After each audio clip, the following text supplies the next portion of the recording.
السلام علیکم ورحمۃ اللہ وبرکاتہ نحمده ونصلي على رسوله الكريم اما بعد فاعوذ باللہ من الشیطان الرجیم بسم اللہ الرحمن الرحیم الا ان اولیاء اللہ لا خوف علیہم ولا صدق اللہ العظیم ان اللہ وملائکتہ یصلون علی النبی یا ایہا الذین آمنوا صلوا علیہ وسلموا تسلیما پڑھیا الصلاۃ والسلام علیک یا رسول اللہ، الصلاۃ والسلام علیک یا حبیب اللہ، الصلاۃ والسلام علیک یا نبی اللہ وعلی آلک واصحابک یا نور اللہ۔ اللہ پاک آپ کی اور ہماری حاضری قبول فرمائے۔ ایک اللہ کے اور بندے کی طرف یہ مجلس اس ولی کے صدقے دارین کی نعمتیں ہماری مقدر فرمائے۔ کافی ٹائم سے آپ سرکار دو عالم صلی اللہ علیہ وسلم کی نعتیں اور نبی کی پیاری پیاری باتیں سماعت فرما رہے تھے۔ ہم سمجھتے ہیں کہ آپ سخت دھوپ میں بیٹھے ہیں اور ہمارے چکر میں پھنسے ہوئے ہیں۔ انشاءاللہ یہ پھنسا قیامت میں آپ کو بہت کام آئے گا۔ اور یہاں کی دھوپ تو کچھ بھی نہیں ہے۔ آئیے میں کچھ باتیں روایت سیاح کے مطابق بیان کرنے کی کوشش کروں، اور میں آسان الفاظ کے اندر آپ کی خدمت میں وہ باتیں کروں گا، آپ غور سماعت فرمائیں۔ اللہ پاک کی بارگاہ میں ہم بھی آپ بھی دعا کریں کہ اللہ پاک ہم جو بیان کریں سنیں اس پر عمل کی توفیق بخشے۔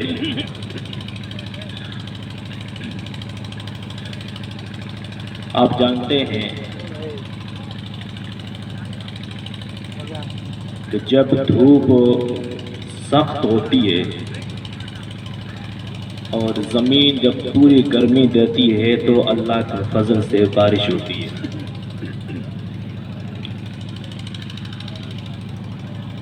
اور ٹھیک اسی طرح جب گناہوں کا بہت زیادہ دور دورہ ہوتا ہے تو اللہ کے فضل سے کوئی اللہ کا بندہ آتا ہے، پھر قوم کو راہ راست پر لاتا ہے۔ ہم اپنے قسمت پہ جتنے ناز کریں، جتنا فخر کریں اتنا کم ہے، کیوں کہ ہم اللہ والوں کے ماننے والے ہیں۔ میرے غوث رضی اللہ تعالی عنہ اولیاء کرام میں وہ واحد شخصیت ہے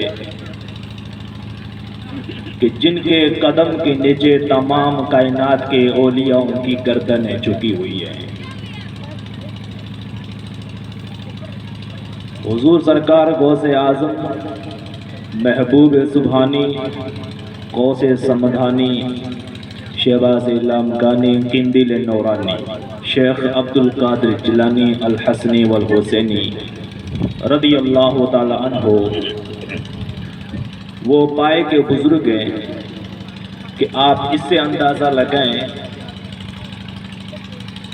ابتدائی زمانے کے اندر جب آپ تقریر نہیں کرتے تھے، نبی پاک علیہ السلام خواب میں تشریف لائے اور فرمایا کہ بیٹا آپ تقریر کیا کرو، لوگوں کو ہدایت کیا کرو اور لوگوں کو دین سکھایا کرو، آپ تقریر کیا کریں۔ تو غوث پاک نے عرض کی کہ نانا جان میں عربی نہیں ہوں، اور جہاں میں رہ رہا ہوں یہاں عربی جاننے والے بڑے بڑے علماء کرام موجود ہیں، ان کے سامنے میں تقریر نہیں کر سکتا، میں اپنی دل کی بات ان کو نہیں سمجھا سکتا۔ غوث پاک رضی اللہ تعالیٰ عنہ یہ عرض کر کے نانا جان کی بارگاہ میں خاموش ہوئے تو نبی پاک علیہ السلام نے ارشاد فرمایا کہ بیٹا اپنا منہ کھولو۔ اپنا منہ کھولیے۔ غوث پاک رضی اللہ تعالی عنہ فرماتے ہیں جیسے میں نے اپنے منہ کو کھولا، نبی پاک صلی اللہ علیہ وسلم نے 7 مرتبہ اپنا پاکیزہ تھوک میرے منہ میں ڈالا۔ ایک مرتبہ ہی کافی تھا، تھوک مصطفیٰ صلی اللہ علیہ وسلم کا ایک قطرہ ایک ہی مرتبہ کافی تھا۔ وہ نبی پاک علیہ السلام کا تھوک مبارک اگر کسی کھاری کنویں کے اندر ڈال دیں تو قیامت تک وہ پانی میٹھا ہو جائے۔ ایک ہی قطرہ کافی تھا تو میرے غوث کی منہ میں پھر 7 مرتبہ کیوں؟ اس لیے یہ اشارہ تھا کہ قیامت تک جتنے ولی آئے ہیں یا اس سے پہلے آئے ہیں یا آئیں گے، سارے ولیوں کا یہ میرا بیٹا غوث پاک رضی اللہ تعالیٰ عنہ ہوگا۔ یہ میرے نبی کے فرمان اور آپ کا یہ عمل مبارک کا اشارہ تھا۔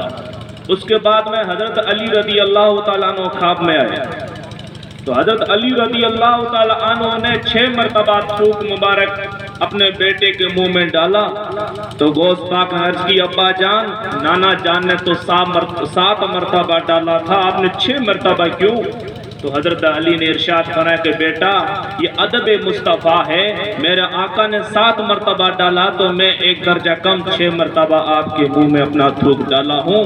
پھر تاریخ بتاتی ہے وہ تھوک مصطفیٰ اور حضرت علی رضی اللہ تعالیٰ عنہ کی لعاب کی وہ برکت تھی۔ جب 70,000 کا مجمع ہوتا میرے غوث تقریر فرماتے تھے تو ارشاد فرماتے کہ سنو لوگو، یہ میرا قدم ہے ہر ایک ولی کی گردن پر ہے۔ اور یہ اللہ والوں کی تلاش میں نکلنا اور اللہ کے ولیوں سے محبت کرنا اور یہ دل میں چاہت طلب رکھنا کہ مجھے کسی ولی سے محبت ہو جائے، دیدار ہو جائے، یہ بہت بڑی سعادت کی بات ہے۔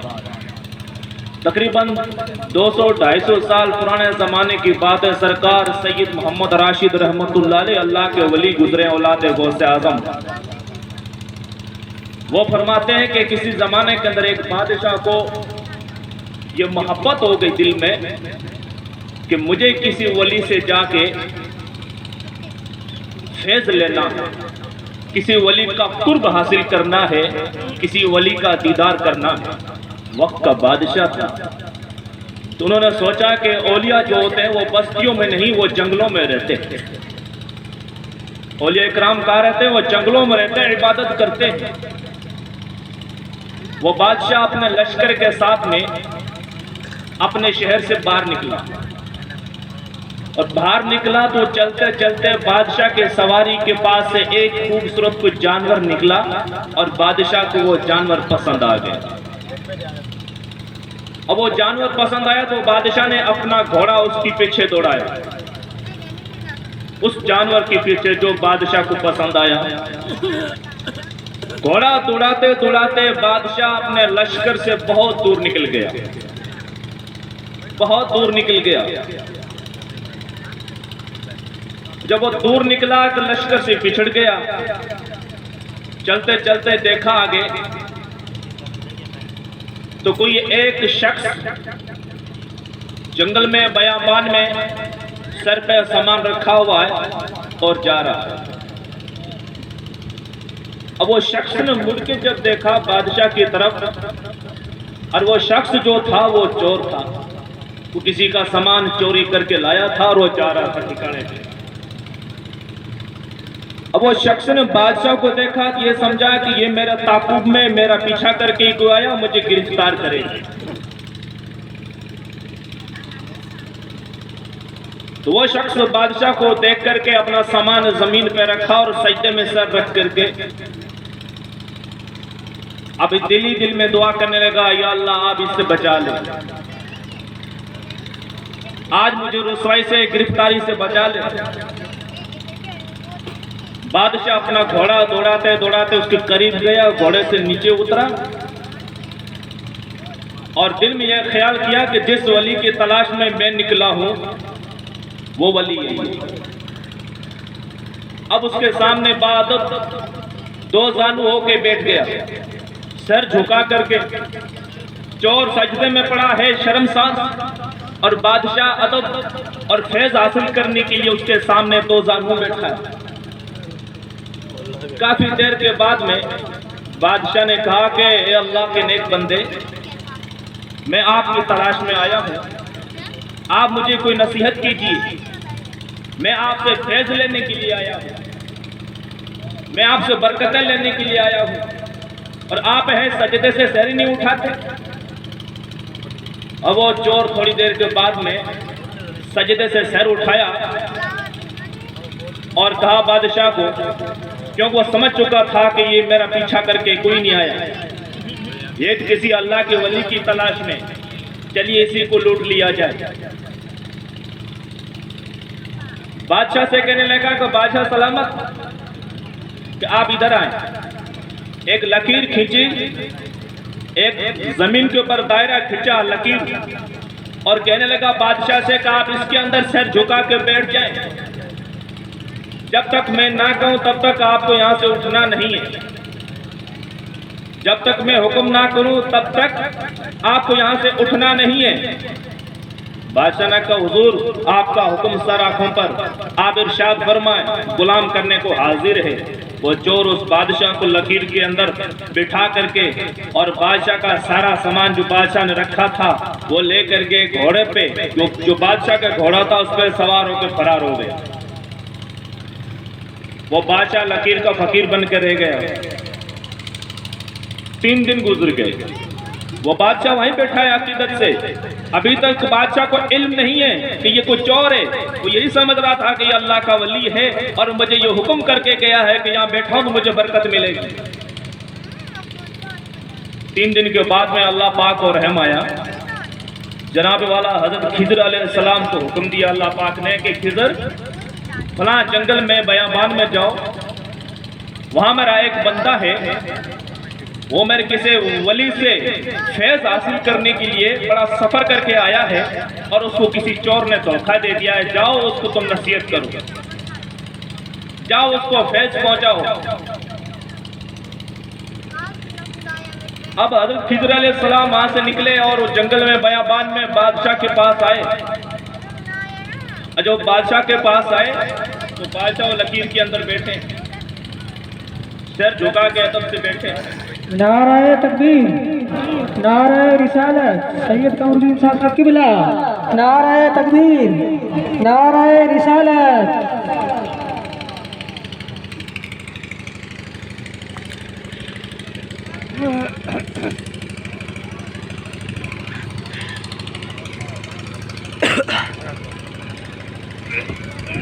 تشریف رکھیے، روشی پڑھے اللہم صلی علی سیدنا و مولانا محمد عدد ما فی اللہ صلاۃ دائمۃ بدوام ذکر اللہ۔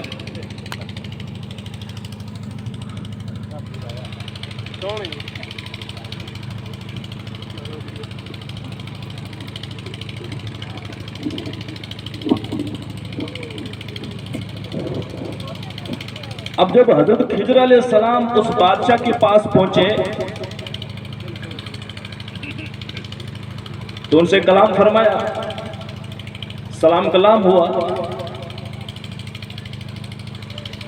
خضر علیہ السلام نے فرمایا کہ کیوں بیٹھے ہیں؟ بادشاہ بولے کہ ایک اللہ کا ولی تھا مجھے بٹھا کے گیا، اللہ کا ولی تھا مجھے یہاں بٹھا کے گیا، 3 دنوں کے نہیں آیا۔ حضرت خضر علیہ السلام نے فرمایا کہ وہ اللہ کا ولی نہیں تھا بادشاہ، وہ چور تھا، تجھے دھوکہ دے کے گیا۔ نظر اٹھا کے دیکھو، نہ آپ کا سامان ہے نہ آپ کا گھوڑا ہے، وہ چلا گیا۔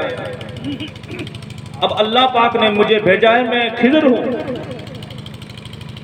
میں خضر ہوں اور میں تجھے نصیحت کرنے کے لیے آیا ہوں، اللہ کے پاک سے جو ہے یہ حکم مجھے ملا۔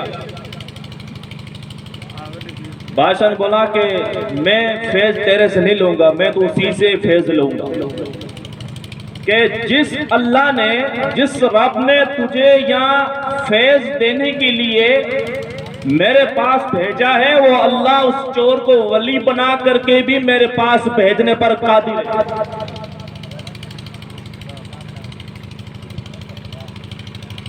حضرت خضر علیہ السلام نے اللہ کی بارگاہ میں عرض کی، مولا یہ فیض لینے کے لیے تیار نہیں ہے، یہ فیض لینے کے لیے تیار نہیں ہے تو اللہ پاک نے ارشاد فرمایا خضر پھر یوں کرو کہ فلاں بستی میں ایک گھر کے اندر وہ چور چوری کرنے کے لیے ابھی تیار ہے، وہ گھر کے اندر کودنے والا ہی ہے، اس کو جا کے پکڑو اور اس کو میرا ولی بناؤ اور پھر اسی کو ان کے پاس بھیج دو۔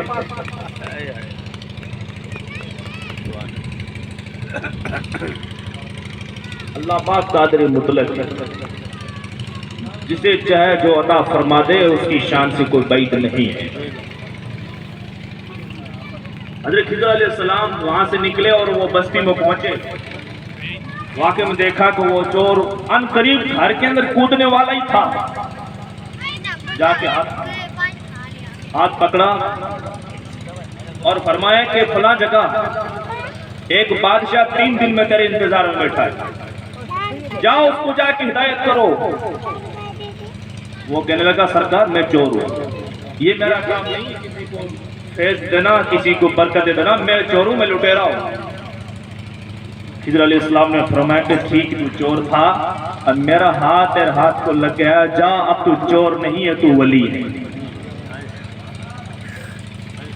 اب اللہ پاک جس سے چاہے یہ انعام عطا کرتا،